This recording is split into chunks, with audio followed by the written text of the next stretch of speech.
Mateo 10 en esta mañana.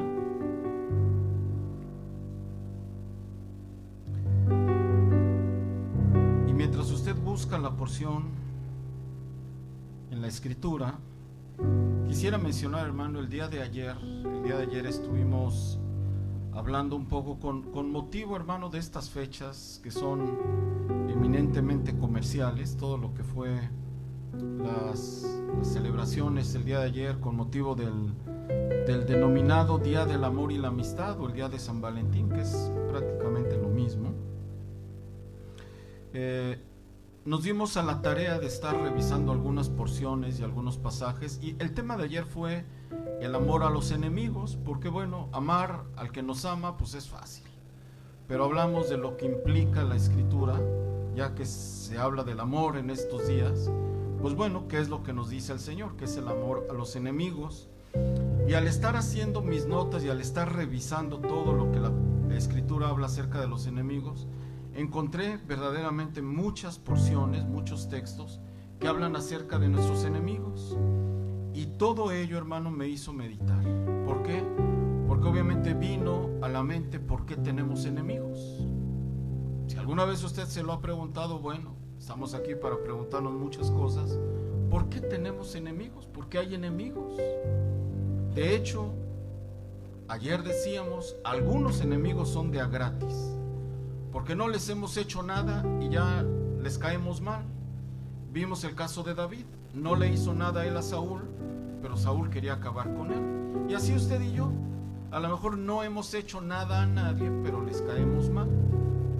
Y a veces es solo por traer una Biblia en la mano, ya, suficiente para que le caigamos mal a la gente, o porque hacemos bien el trabajo, le caemos mal por ahí a alguno. Entonces, yo me preguntaba, ¿por qué enemigos? ¿De dónde salen? ¿O por qué están ahí? ¿Por qué de repente nos están dando lata? ¿Por qué tenemos problemas con muchos de ellos? Pero al revisar en la escritura me doy cuenta que, como todo en la vida, tienen propósitos. Y el que hayan enemigos forman parte, queramos o no, forman parte de un modelo de Dios. Muy sencillo, hermano. No cuento con tantos minutos ahorita, pero en la escritura podemos ver uno y otro caso donde Israel pecaba y que hacía el Señor, levantaba a sus enemigos para que afligieran a Israel y se volvieran al Señor. Entonces, de una manera muy genérica tengo que decir que aunque no nos gustan los enemigos, están ahí, y al parecer, hermano, dentro de un modelo divino. Parece que dentro de los planes que tiene el Señor hay enemigos a los cuales el Señor puede utilizar para propósitos suyos. Con esto, hermano, yo quiero que vayamos al Evangelio de Mateo, y le quiero decir que tal vez usted y yo, ¿en dónde quisiera tener usted? Si es que vamos a tener enemigos, lo quiero poner así, si no nos queda de otra, ¿dónde quiere usted a sus enemigos? Pues lo más lejos posible, ¿verdad? Si es en el trabajo, pues ojalá estén en el departamento del otro lado. Si es en donde usted quiera, ojalá que les toque en otro país. Pero yo le pido que usted y yo leamos el versículo 36, y con esto estaremos orando en esta tarde. Mateo capítulo 10, verso 36. Y los enemigos del hombre serán los de su casa. Padre amado, le queremos dar gracias en esta tarde y bendecimos su nombre, Señor, y agradecemos, Señor, verdaderamente las cosas que usted hace en medio de nosotros, al escuchar, Padre, los milagros, Señor, que se suscitan al interior de nuestras familias. Como acabamos de escuchar, no podemos dejar de agradecer y de bendecir su nombre. Pero rogamos hoy, Señor, que en esta tarde, a través de su palabra, y sea la voz de su Espíritu Santo la que hable a nuestras vidas y nos ayude a entender, Señor, qué cosas tan más extraordinarias el Dios del cielo puede obrar, utilizando todo lo que hay, Señor, alrededor de nuestras vidas, incluyendo aquellos que desean el mal para nosotros. Habla a nuestras vidas. Oramos que sea usted y la voz de su Espíritu Santo, y no mis palabras, las que en esta tarde hable a nuestros corazones. Oramos siempre, Padre, en el nombre, sobre todo, en el Shem Gadol de nuestro Don Yahshua, a quien siempre daremos honra, gloria y alabanza por los siglos de los siglos. Amén, amén y amén. Bueno, hermano, tome asiento. El pasaje que acabamos de leer, hermano, es un pasaje, el Señor, si le interesa el dato, hermano, el Señor está citando al profeta Miqueas. El Señor está citando al profeta y son las mismas palabras que dice: los enemigos serán los de casa mismo. Bueno, en el contexto que tenemos aquí en la Escritura, se nos está hablando, hermano, que a causa de nuestra fe vamos a ser aborrecidos por otros. Es decir, el Señor nos está dejando ver que en muchas ocasiones, por cuestión de nuestra fe en el Señor, van a haber quienes deseen nuestro mal. Y si usted lo analiza un poquito, ¿cuántos de nosotros, hermano, no tenemos problemas a veces en el hogar? Porque resulta que nadie cree en el Señor excepto uno. Y cuando ese uno es el único que cree en el Señor, pues todos están en contra de él. Pareciera que el común denominador se vuelven a atacar a uno. ¿Y cuántos casos no conocemos de hermanos o hermanas que en el hogar pareciera que todos están contra él solo porque él o ella es la única persona que busca del Señor, es la única persona que asiste a la iglesia o la única persona que tiene su fe puesta en el Señor? En este contexto podemos entender que el Señor dice que los enemigos serán los de casa, o como dice ahí la Escritura, los enemigos del hombre serán los de su casa. Bueno, lo que yo tendría que preguntarme, hermano, si los enemigos pues no es lo que más nos ayudan a nosotros, ¿por qué tenerlos tan cerquita? ¿Por qué tener enemigos dentro de casa? Literalmente, hermano, dice la película, ¿no? El enemigo está en casa. ¿Cómo va una película que está así, ¿no? Durmiendo con el enemigo. Bueno, ¿será posible, hermano? ¿Será posible que esa película tenga un texto con una connotación bíblica? Bueno, esto es lo que nos está diciendo el Señor aquí en la palabra. Entonces, para abordar el tema, hermano, lo primero que yo tengo que preguntar, y usted pregúnteselo porque yo me lo tuve que preguntar: ¿será posible que el Señor ponga enemigos en mi familia? ¿Será posible que el Señor ponga a enemigos nuestros dentro de mi casa? Entonces, para contestar esto lo tengo que plantear así: ¿quién es el que crea la familia, hermano? Es el Señor. Yo no escogí a mis papás, no escogí a mis hermanos, no escogí a mis hijos, ni a mis primos, ni a mis tíos. ¿Se entiende esto, verdad? Alguien más arriba fue el que me dio los papás que tengo, y me dio los hermanos que tengo, y me dio a los hijos que tengo, y los primos y los tíos, y toda la familia fueron diseñados, asignados por la mano de nuestro Dios. El único que tiene autoridad y potestad para conformar una familia es nuestro Padre Celestial. Por mucho que usted y yo queramos, no podemos nosotros determinar el tipo de familia. Así que papá, mamá, tíos, abuelos, primos, sobrinos, hijos, todos con sus caracteres y temperamentos fueron puestos por alguien más arriba de nosotros, que es nuestro Padre Celestial. Pregunta: por algún motivo, esto ya lo hemos dicho, pero lo quiero reiterar en esta tarde, el Señor no nos creó como los ángeles. A los ángeles parece que en una sola ocasión, ¡pum!, se desplegaron ahí cientos, miles, millones de ángeles. Pero con el ser humano comenzó de una pareja. Bueno, empezó con uno, y a ese uno lo partió y le hizo su ayuda idónea, y de ahí viene toda la descendencia. De modo que con el hombre se desarrollaron los lazos familiares. Ya lo hemos hablado un poquito de esto.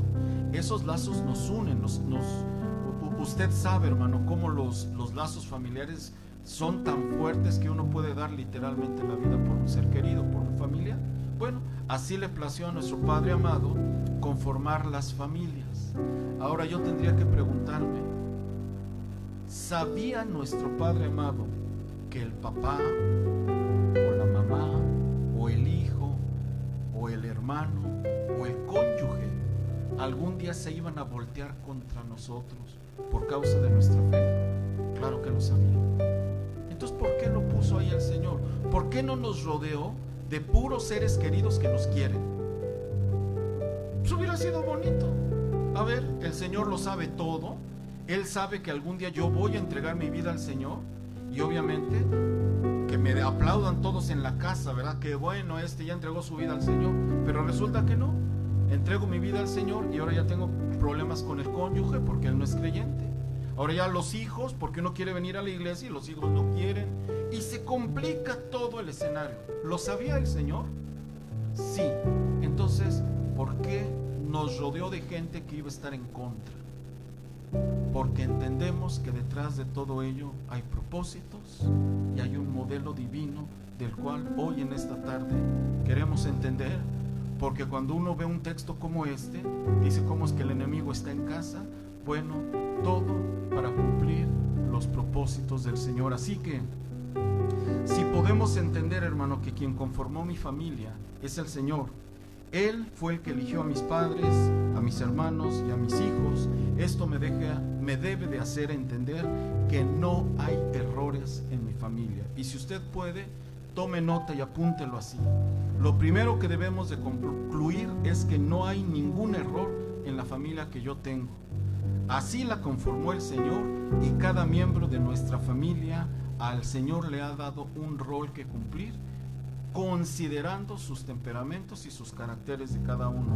Por lo tanto, las críticas, las ofensas, las acusaciones, las confrontaciones y aún los problemas que se dan al interior de nuestras familias no son ajenos a nuestro Padre amado, sino que todo está bajo la supervisión divina de nuestro Dios y todo ello dentro de un modelo divino. Por lo tanto, podemos decir que detrás de los conflictos familiares el Señor ha escondido bendiciones y propósitos divinos que a través de cada uno de ellos han de cumplirse. Esto, hermano, lo podemos ver muy claramente en la Escritura. Fueron muchas las porciones que yo encontré de conflictos familiares, de problemas donde el problema fue bastante fuerte y bastante serio al interior de las familias. Empezamos, hermano, Caín y Abel, ya de entrada, al principio ya problemas entre dos hermanos. ¿Qué le hizo Abel a Caín? Nada. De a gratis ya tuvo ahí un enemigo. Abraham y Lot, acuérdense que ellos eran primos. Bueno, tuvieron problemas por el ganado. Que el ganado, querían los dos pastar sus ganados cerca de un pozo y ya eran tantos que empezaron a tener problemas. ¿Se acuerdan los problemas de Jacob y Esaú? Otros hermanos con problemas. Y cuando vemos el final, hermano, de cada historia, nos damos cuenta que de esas situaciones familiares habían propósitos. Jacob, Esaú con sus problemas, Abraham con Lot. Detrás de todo ello parecen haber propósitos divinos. Recuerde que aún Aarón y María se juntaron contra Moisés y lo criticaron por la esposa que tomó. Entonces, en cada página de la Escritura parece que hay capítulos donde al interior de las familias hubieron quienes se opusieron con alguno. ¿Qué me dice de los hermanos de José? Pues uno de los más clásicos o comúnmente conocidos casos de un problema familiar que nos dice la Escritura. De hecho, vaya, hermano, vaya, porque estos textos nos dejan ver un poquito la naturaleza de los problemas que se vivían. Si usted va al capítulo 37, Génesis 37,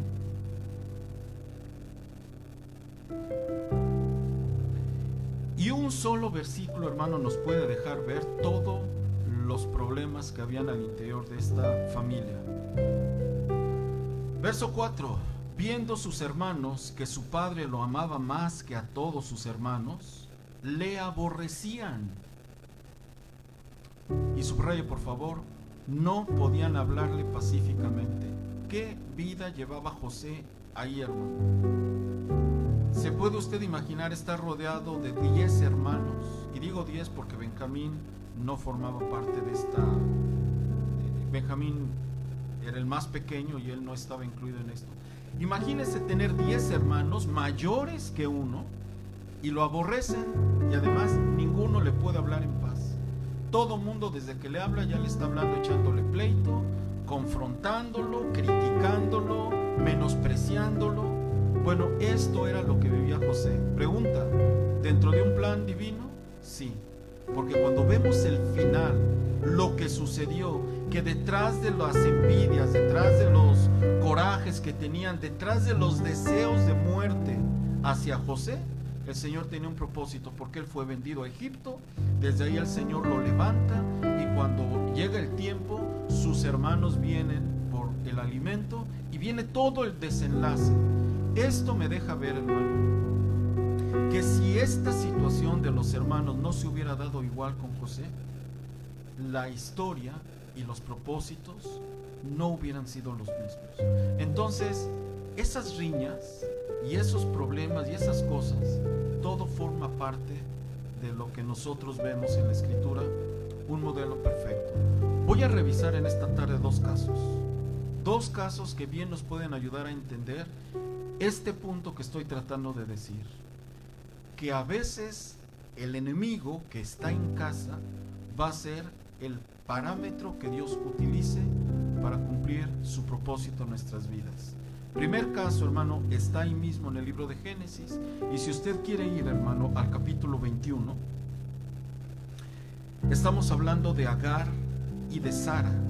Usted recuerde que como no podía tener, Sara no podía concebir, le dio a Abraham, a su sierva, la egipcia, y dice, bueno, pues aunque sea, vamos a ver si a través de ella se puede tener descendencia. La toma por mujer Abraham y concibe a Ismael. Y nos dice la palabra que cuando Agar concibe, mira con desprecio a Sara, y ahí comienzan los primeros problemas. Posterior a ello, el Señor le concede a Sara concebir y tienen a Isaac. Pero entonces vienen las riñas, viene la rivalidad. Ahora, capítulo 21, si usted está ahí, hermano, vamos a leer a partir del versículo 8. Y vamos a tratar, hermano, de ubicarnos en el momento, en el tiempo y en las circunstancias que cada una de estas porciones narra. Creció el niño, está hablando de Isaac, y fue destetado. E hizo Abraham gran banquete el día que fue destetado Isaac. Y vio Sara que el hijo de Agar la egipcia, el cual ésta le había dado a luz a Abraham, se burlaba de su hijo Isaac.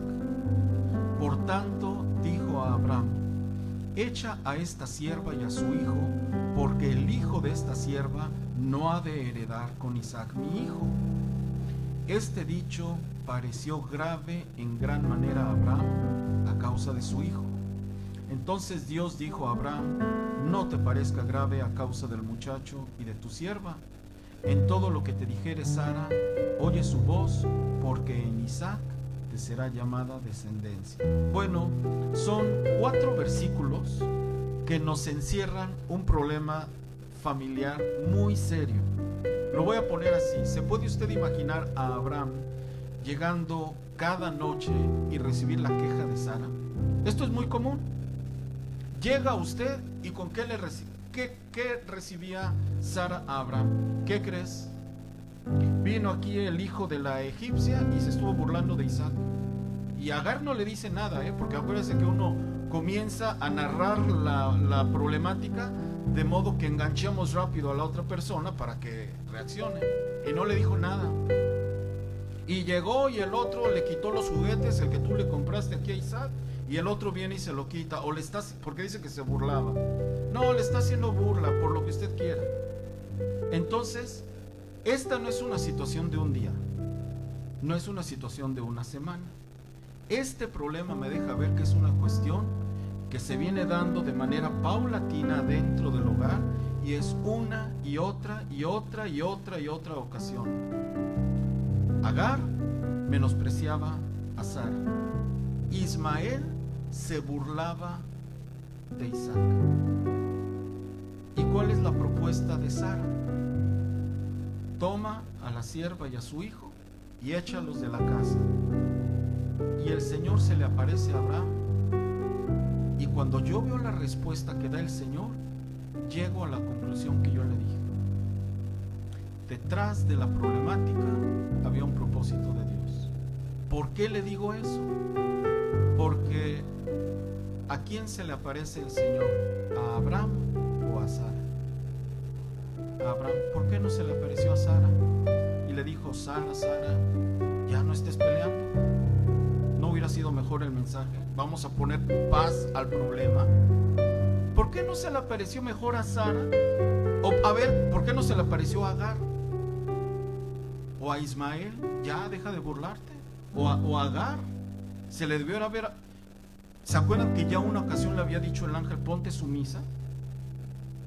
Entonces vea que detrás de ese problema el Señor lo dejó que corra. No se le aparece a Agar, no se le aparece a Ismael, no se le aparece a Sara, porque le pudo haber aparecido a Sara y decirle: Sara, pues no te preocupes, de todos modos yo voy a bendecir a Isaac. Se le aparece a Abraham y le dice: escucha a Sara. Entonces habían propósitos. Detrás del conflicto que se está dando dentro del hogar había un propósito: separar lo que estaba ocasionando hoy el daño. Y nos dice la Escritura que después de eso Abraham les da su alimento y los despide de ahí. ¿Estaba la mano de Dios presente en ello? Sí lo estaba. Y la manera como el Señor interviene y habla con Abraham me deja ver que detrás de esos problemas estaba la mano del Señor. De hecho, hermano, cuando nosotros vemos todo esto, nos damos cuenta que el problema que se estaba suscitando al interior, con esta rivalidad o lo que usted quiera, era el pretexto, si lo podemos poner así, para que se pudiera dividir claramente la bendición que Dios le iba a dar a todo un pueblo que era la nación de Israel, cuando el Señor, a través de la promesa que le había dado a Abraham, viene toda la descendencia para la cual llegará nuestro Señor Jesucristo. Entonces yo puedo ver muy claramente aquí, hermano, la mano de Dios interviniendo detrás de esto. Ahora, hay otro caso, hermano, que también ya lo hemos visto, y yo le pido que, aunque este es un texto que en alguna ocasión pudimos nosotros estudiar, yo le pido que me acompañe al primer libro de Samuel y veamos lo que sucedió precisamente en una situación muy similar en una familia, hermano, donde este hombre, nos dice la Escritura de Elcana, que este hombre tenía dos esposas. Una era Penina y la otra era Ana. Y se suscita también una problemática muy parecida al interior de esta familia. Voy a ir con usted, hermano, dando lectura a esta porción. Y vea usted desde el versículo 1, me voy a saltar algunos textos, pero vamos a ir viendo, hermano, lo que la palabra del Señor nos dice. Hubo un varón en Ramataim de Sofim, del monte de Efraín, que se llamaba Elcana, hijo de Jeroam, hijo de Eliú, hijo de Tohu, hijo de Suf, efrateo. Y tenía él dos mujeres. El nombre de una era Ana y el de la otra Penina. Y Penina tenía hijos, mas Ana no los tenía. Y todos los años aquel varón subía de su ciudad para adorar y para ofrecer sacrificios a Jehová de los ejércitos en Silo, donde estaban los hijos de Elí, Ofni y Fines, sacerdotes de Jehová. Y cuando llegaba el día en que Elcana ofrecía el sacrificio, daba a Penina su mujer, a todos sus hijos y a todas sus hijas, a cada uno su parte. Pero a Ana daba una parte escogida, porque amaba a Ana, aunque Jehová no le había concedido tener hijos. Y su rival la irritaba, enojándola y entristeciéndola, porque Jehová no le había concedido tener hijos. Así hacía cada año. Cuando subía a la casa de Jehová, la irritaba así, por lo cual Ana lloraba y no comía. Y Elcana su marido le dijo: Ana, ¿por qué lloras? ¿por qué no comes? ¿Y por qué está afligido tu corazón? ¿No te soy yo mejor que 10 hijos? Y se levantó Ana después que hubo comido y bebido en Silo, y mientras el sacerdote Elí estaba sentado en una silla junto al pilar del templo de Jehová, ella, con amargura de alma, oró a Jehová y lloró abundantemente, e hizo voto diciendo: Jehová de los ejércitos, si te dignares a mirar la aflicción de tu sierva, y te acordares de mí, y no te olvidares de tu sierva, sino que dieres a tu sierva un hijo varón, yo lo dedicaré a Jehová todos los días de su vida, y no pasará navaja sobre su cabeza. Hasta ahí déjelo un segundito. Aquí estamos viendo una problemática. El Cana tenía a sus 2 hijas, a sus 2 esposas, subía delante del templo para adorar, y nos dice la escritura que daba a cada uno miembro de sus familias, le daba su parte de la ofrenda, pero Ana le daba una especial. El problema es que Penina tenía hijos y Ana no los tenía. Nos dice la escritura que Penina comenzó a afligirla. Si usted ve el verso 6, nos dice: y Penina la irritaba, la enojaba y la entristecía.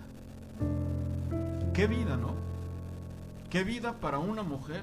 Hermano, cuando a uno de nosotros nos dicen algo, nos ofenden con algo, bueno, a todos nos duele, pero se ha dado cuenta que hay algunas agresiones que parece que le dan en el punto a la persona. Hay algo que a todos no nos gusta y de repente alguien nos pega donde decimos, donde más nos duele. Bueno, a Ana parece que le están pegando donde más le duele. Para cualquier mujer, hermano, el hecho de tener hijos obviamente es la bendición más grande, y a Ana le están dando exactamente en ese punto. Entonces nos dice la escritura que la irritaba, la enojaba y la entristecía. Esto no es una situación muy grata, hermano, con la cual uno tiene que lidiar todos los días. Saber que tiene ahí a una persona que le está irritando, le está enojando y le está entristeciendo. Ahora nos dice la escritura que ella va, hace un voto delante del Señor, y si usted recuerda la historia, el Señor le concede que conciba y da a luz a un niño, y le puso su nombre Samuel, porque dijo: el Señor escuchó mi oración. Y Samuel vino a ser precisamente el último juez de Israel formalmente, porque después de él viene ya Saúl. Es el último juez, es un gran sacerdote, es un hombre recto, íntegro delante del Señor, y tiene todo un lugar, hermano, en la historia del pueblo de Israel, el profeta Samuel. Solo que hay algo que yo le quiero resaltar en esta tarde. ¿Por qué motivo Ana hizo el voto delante del Señor? Por una razón: porque había alguien que la irritaba, la enojaba y la entristecía a cada rato. Es decir, si Penina no la hubiera irritado de esa manera, ella no hace el voto. Y se lo muestro con la escritura. Ve el verso 16. El sacerdote Elí, cuando la ve que está orando, le pregunta qué es lo que tiene, y estoy en el capítulo 1, verso 16. Ana le dice al sacerdote: no tengas a tu sierva por una mujer impía, porque por la magnitud de ¿qué, hermano? Por la magnitud de mis congojas y de mi aflicción he hablado hasta ahora. ¿Por qué estaba orando ella ahí? Subraya: por la magnitud de mi aflicción y de mis congojas. ¿Quién la congojaba? Penina. Sin Penina no hay aflicciones y congojas. Entonces no hay voto, entonces no hay profeta Samuel. Yo lo tengo que decir de esta manera: si Samuel tuviera que levantarse y dar el testimonio de cómo nació, él tiene que mencionar a Penina, porque cuando usted lee la escritura, hasta el versículo 5 de lo que leímos, parece ser una familia en paz. Parece ser una familia que no tiene problemas. Está el Cana, tiene a Penina, tiene a Ana, y les da a cada uno la parte de su ofrenda. Pero interesantemente la Escritura introduce una parte que no podemos sacar de todo este escenario. Penina la irritaba, la enojaba y la entristecía. Y cuando ella va a orar, va cargada por todo lo que le está, dice y dice y dice y dice Penina. Y entonces hace el voto y el Señor le concede tener un hijo. ¿Estaba dentro del plan de Dios que la afligiera? Claro que sí. Si no, no hubiera nacido Samuel. De hecho, le voy a decir, hermano, yo puse en mis notas un par de preguntas. La Escritura no menciona por qué Penina irritaba a Ana. No hay registro. ¿Por qué la irritaba? Si ella sí tiene hijos, ¿por qué echarle pleito a la que no? No nos dice la Biblia. Y yo sé que usted y yo podemos especular muchas cosas, pero la Biblia no menciona por qué de a gratis, lo pongo entre comillas, Penina trae pleito con Ana. Esto me deja ver que detrás de todo ello hay un propósito de Dios: afligir de tal manera a Ana para que ella a su vez venga, haga un voto y el Señor pueda levantar a un siervo de Dios que pueda poner orden. Acuérdese que los hijos de Elí hacían pecar al pueblo. Entonces, todo dentro de un modelo divino. Cuando vemos todo esto, hermano, puedo entender que la figura de los enemigos por sí sola tienen un lugar en la Escritura, pero que el Señor los ponga debajo de nuestro techo, esto es un plan maestro.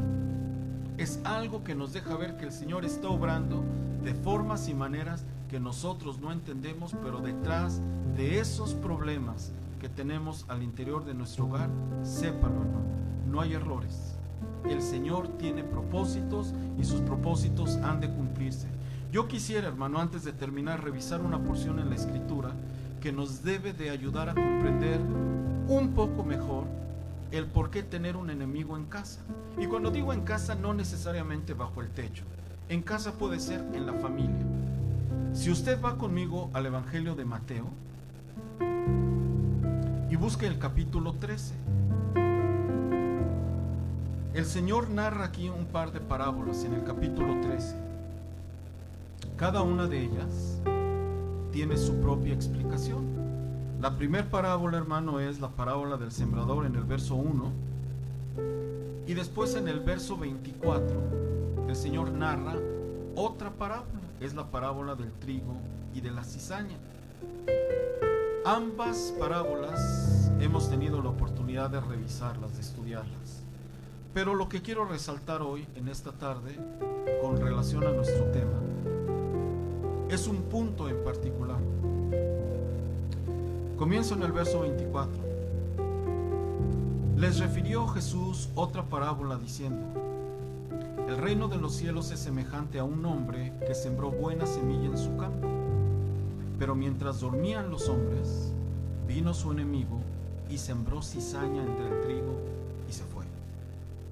Cuando salió la hierba y dio fruto, entonces apareció también la cizaña.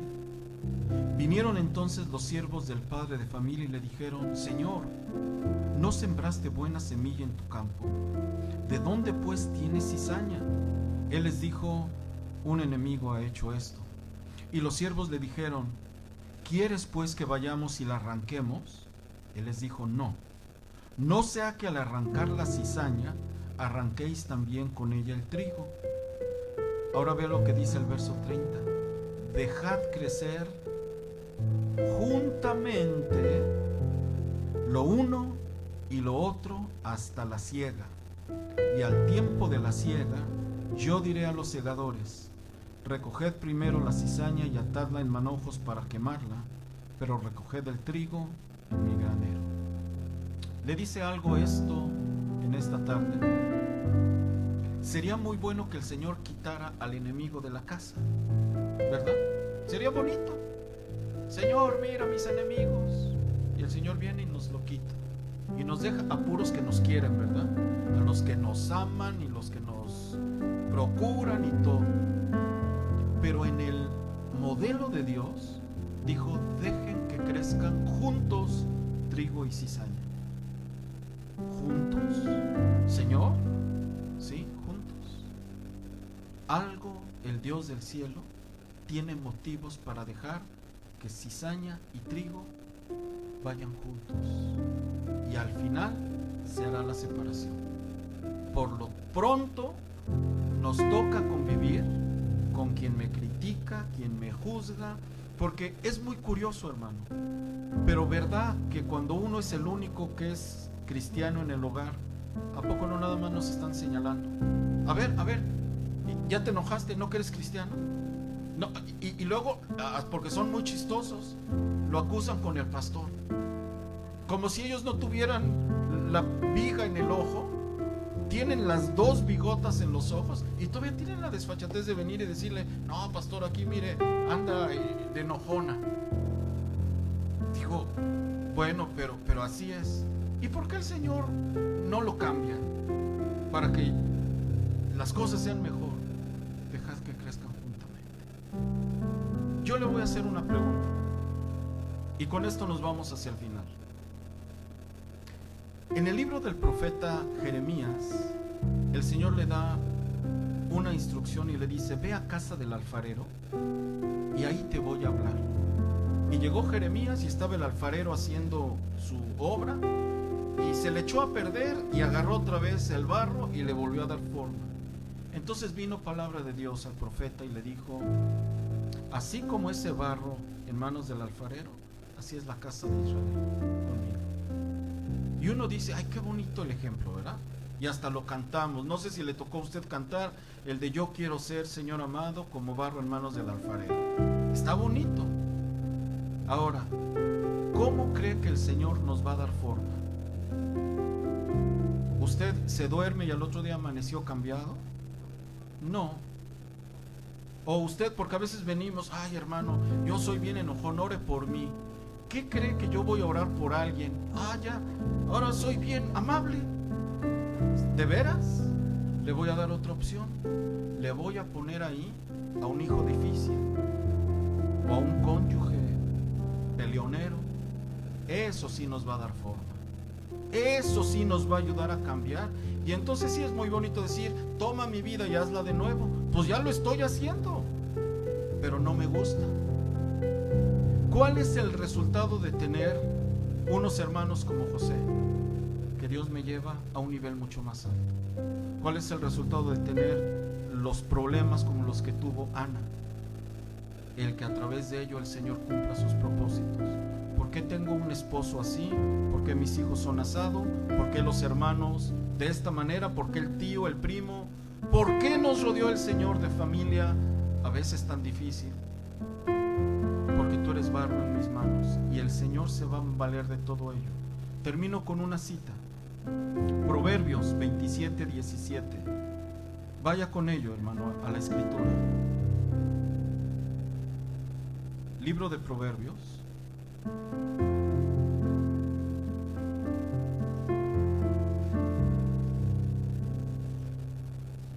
capítulo 27.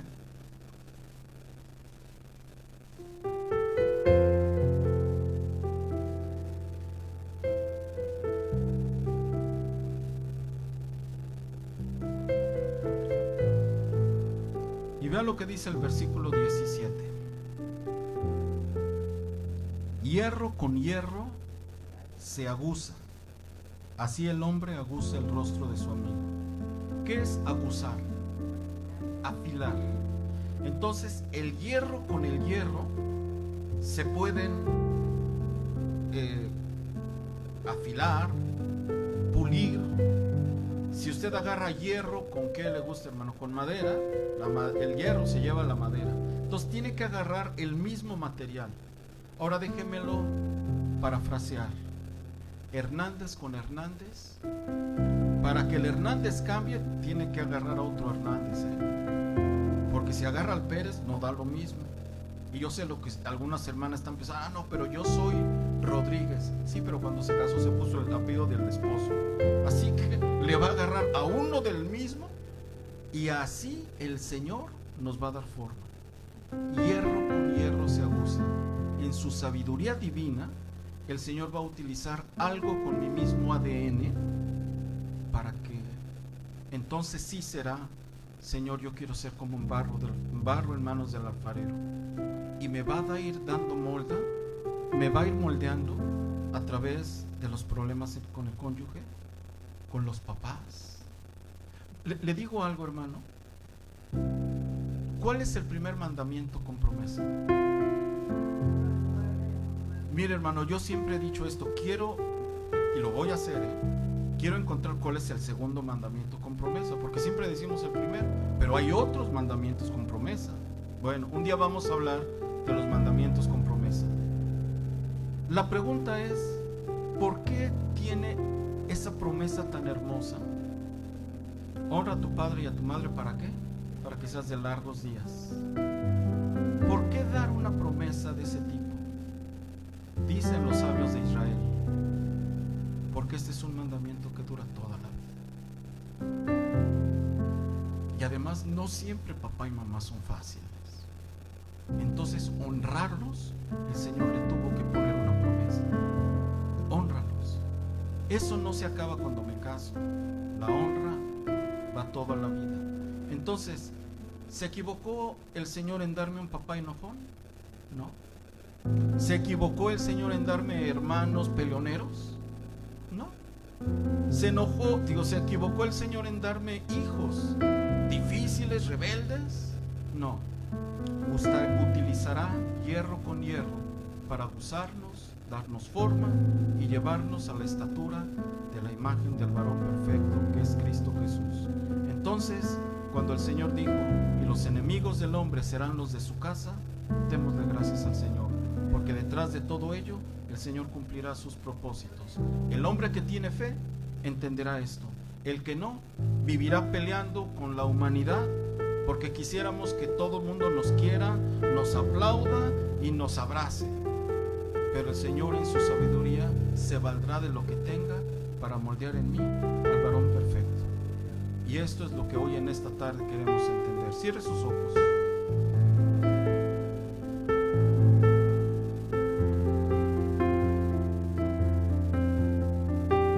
Le queremos dar gracias en esta tarde, Señor Dios nuestro todopoderoso, creador de cielos y tierra. Es verdad, Padre, que vemos que muchos pasajes en la Escritura registran a los enemigos del pueblo. Y uno se pregunta, ¿por qué hay enemigos? Tener enemigos ya es algo, Señor, complicado. Tenerlos en casa es aún más. Pero cuando miramos todo esto, Señor, podemos entender una cosa: no hay errores. El papá, la mamá, el esposo, la esposa, los hijos, los hermanos, los tíos, los primos, usted formó la familia. Cada familia sobre la faz de la tierra fue hecha por usted. En cada hogar, en cada casa, en cada país, Señor, usted formó esa familia. Usted dio a los hijos, usted dio los hermanos, usted dio los padres. Entenderlo, Señor, nos debe de llevar a dejar de pelear y a entender que detrás de ello usted quiere formar, quiere aguzar, Señor, nuestras vidas, nuestros rostros, nos quiere dar forma. Ana, Señor, es un ejemplo de ello. Sara es otro, José es otro, pero no son los únicos, Señor. La Escritura registra casos y casos y casos, Señor, donde los hubieron. Y queremos ser entendidos, Padre. Queremos entender propósitos, modelos, para que usted pueda hacer la obra en nosotros. Queremos decir, Padre, como dijo en el pasaje del profeta Jeremías, queremos ser como barro en manos del alfarero. Tome nuestra vida, Señor. Tome nuestras vidas. Cámbienos, transfórmenos, Señor. Y si para eso tiene que utilizar a un familiar nuestro, usted lo hará. En todo, Señor, sea su nombre grandemente exaltado y sea por los siglos de los siglos reverenciado. Este día es Shabbat, Señor. Este día es el día solemne de cada semana. Es el día en el cual usted nos manda a hacer un alto y apartarnos de nuestras tareas para poder venir y estar delante de usted. Por ello, Señor, oramos que la bendición que usted manda dar al pueblo sea una realidad en nuestras vidas. Pedimos, Señor, que en esta tarde esta bendición, Señor, caiga sobre esta congregación y sea una realidad en la vida de cada uno, aun de aquellos que no están aquí por algún motivo, no pudieron llegar. Centro Cristiano, Yevarejeja Jehová Beishmereja, Yaer Jehová Panabeleja Vijuneca, Isa Jehová Panabeleja Beaserleja Shalom. Que Jehová te bendiga y te guarde, que Jehová alce su rostro sobre ti y tenga de ti misericordia, que Jehová haga brillar su rostro sobre ti y ponga en ti paz. Beshem Yeshua HaMashiach, en el nombre de Yahshua nuestro Señor, a quien siempre daremos honra, gloria y alabanza por los siglos de los siglos.